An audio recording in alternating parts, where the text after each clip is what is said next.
أتقاكم ومن يطع الله ورسوله فقد فاز فوزا عظيما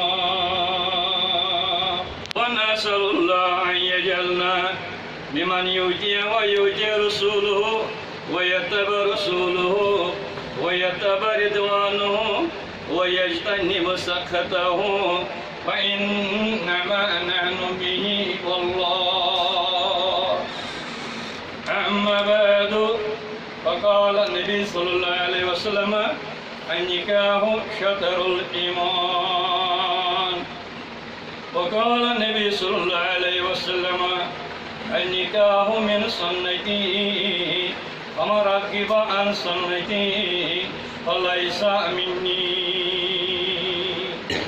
وقال علامہ اقبال الرحمن محمد کی محبت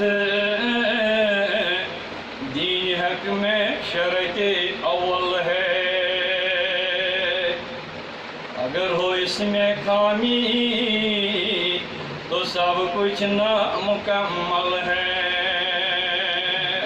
وقال اللہ تعالیٰ فی شان حبیبی إن الله ملائكته يصلون على النبي يا أيها الذين آمنوا صلوا عليه وسلموا تسليما.